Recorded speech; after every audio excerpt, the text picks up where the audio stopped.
Bonjour à tous, nous allons débuter. Madame l'ambassadrice, Monsieur le représentant de la République d'Artsakh, Monseigneur, Mesdames, Messieurs, 5 chiffres, je ne vais pas être long, 5 chiffres.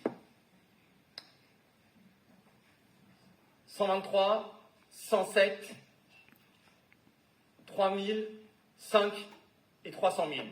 Alors je vous rassure tout de suite, ce ne sont pas les chiffres du loto, ce n'est pas la peine de les noter pour tenter de gagner quelques sous.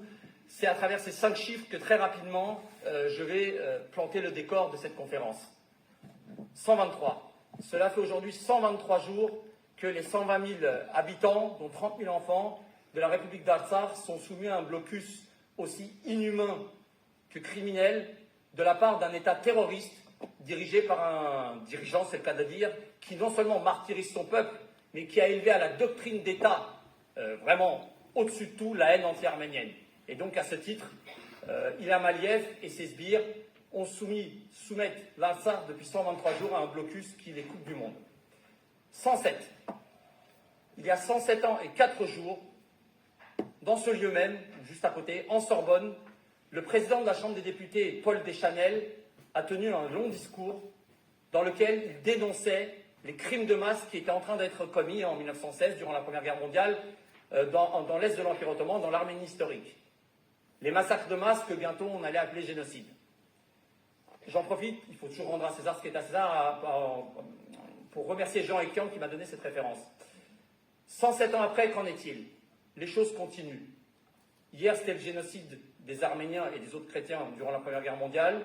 Aujourd'hui, c'est le blocus. Le lien entre les deux, c'est que l'Empire ottoman, la Turquie, l'Azerbaïdjan, peu importe les noms, la volonté est la même, détruire et éradiquer les Arméniens une bonne fois pour toutes de leur terre historique. 3000. Les historiens sérieux, qui travaillent de manière scientifique selon les canons de la recherche, attestent tous peu ou prou que les Arméniens occupent les terres qui sont les leurs depuis environ 3000 ans. Peut-être un peu moins, peut-être un peu plus. 5 millions. Ce chiffre est pire. Il y a 21 siècles de cela, au moment où l'Arménie atteint son extension maximale, c'est-à-dire sous le règne de Dikran II le Grand, le premier et dernier empereur arménien. L'Arménie compte environ 5 millions d'habitants. Nous sommes au 1er siècle avant Jésus-Christ, dans les années moins 95, moins 55. 300 000. 300 000 km², c'est la taille que fait encore l'Arménie au moment où elle devient chrétienne au début du IVe siècle. Elle devient le premier État, entre guillemets, ou le premier royaume officiellement chrétien au début du IVe siècle. À ce moment-là, l'Arménie fait encore 300 000 km². C'est l'Arménie historique. Aujourd'hui, il y a en Arménie autour de 3 millions d'habitants dans le meilleur des cas, si on met de côté les 120 000 d'Artsakh. Aujourd'hui, l'Arménie fait à peine 29 800 km². Et chaque jour, l'Azerbaïdjan grignote un peu plus ce territoire. Quel est le lien entre tous ces chiffres? Pourquoi en est-on arrivé là? Pourquoi 5 millions il y a 21 siècles, 3 millions aujourd'hui à peine, alors que, nonobstant les aléas et les chaos de l'histoire, si l'Arménie, le peuple arménien avait connu une évolution peu ou prou normale, aujourd'hui ce serait une population entre 50 et 100 millions d'habitants, un peu comme la nôtre ici en France ou ailleurs.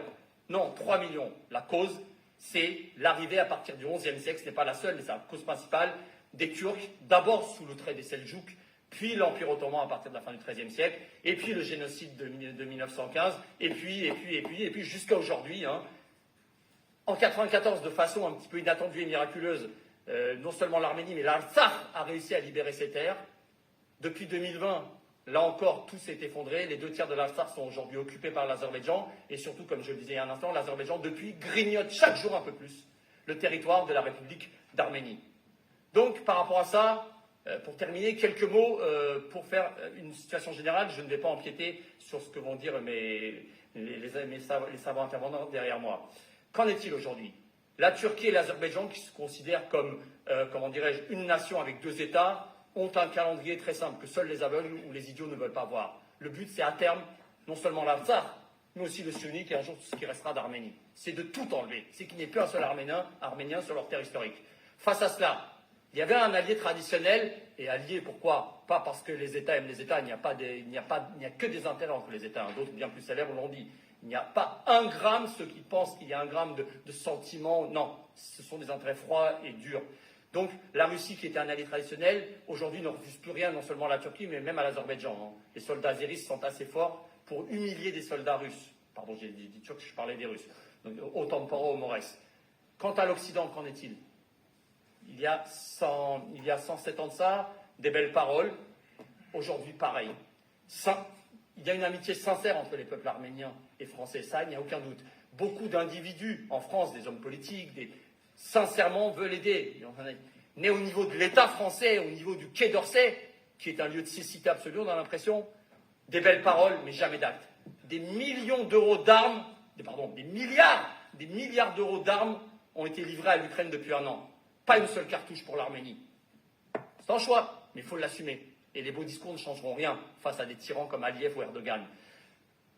C'est peut-être difficile à entendre, mais aujourd'hui, le principal allié, si on met l'Inde de côté, mais qui est loin, pour l'Arménie, le principal pays qui fait que l'Azerbaïdjan ne s'est pas encore jeté sur le Syunik, le sud de l'Arménie, qui empêche la Turquie et l'Azerbaïdjan de faire un lien direct et définitif, c'est l'Iran. L'Iran et l'Arménie sont aujourd'hui les deux pays qui ont les plus grands intérêts. C'est grâce à l'Iran que le Syunik tient toujours. Alors peut-être que vu d'Occident, ce n'est pas agréable, mais vu d'Arménie, c'est fondamental. L'Iran et l'Arménie aujourd'hui ont des intérêts totalement communs et c'est fondamental à prendre en compte de mon point de vue. Alors pour terminer, que dire? Eh bien, le combat continue plus que jamais. Et le titre de ce colloque, c'est « La force prime-t-elle le droit » En tant qu'agrégé des facultés de droit et d'historien du droit, j'ai malheureusement l'impression, pour moi la réponse elle est toute faite. Mais j'attends évidemment des intervenants qui vont suivre que peut-être qu'ils me montrent que je n'ai pas tout à fait raison. Et je rajoute la phrase de Yering qui dit que sans la force, le droit est comme un feu éteint ou une lampe sans lumière. Et pour terminer, je vais céder la parole. Cette conférence est enregistrée. Peut-être qu'elle sera écoutée aussi plus tard en arménien et en artsakh. Pour finir, je voudrais dire juste quelques mots en arménien pour évidemment ces auditoires-là.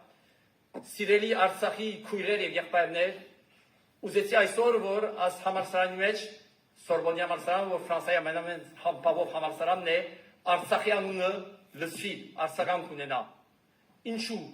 Որ բոլոր ժողովուրդը գիտնա, որ կուբայկարեք ասվարյանից Քազան Թաժան վայրենի բարբարոս երկիրներու եւ ղեկավարներու դեմ, Լալիև Էրդողան։ Բայց ալ ավելի ուզեցի որ բոլոր անձերը գիտնան համալսարան մտնորդի մեջ եւ ուրիշներ, որ շատ զգոնությամբ եւ քաչությամբ ծեր հողերը գբայք, ինչպես բացեք, մինչեւ 3000 դարերի վեր։ Գուզեի ասել, որ այս շուշտ այս ադենները չափազանց դժվար են, բայկարը սաստիկ է, եւ Էրդողանը կամ Ալիևը ուժով կդեսվին, բայց իրենց քայլի հիմքերը դգար են, օրմը հովը գնա գողմը փոխել եւ ուրիշ ծևով փչել, եւ այն օրը, ինչպես Արա Այվազյանի քերեսիկ երկը գսե Շուշի Հադրուտ ու Շաումյան ազատ դեսնեմ ես մի օր, այն օրը մեր վրեժը գլուզենք, թե գբայենք Արցախը, թե մեր գործած քաղաքները ետ կքրավենք եւ ընդհանուր առմամբ բոլոր Հայաստանը Աստված ուզե։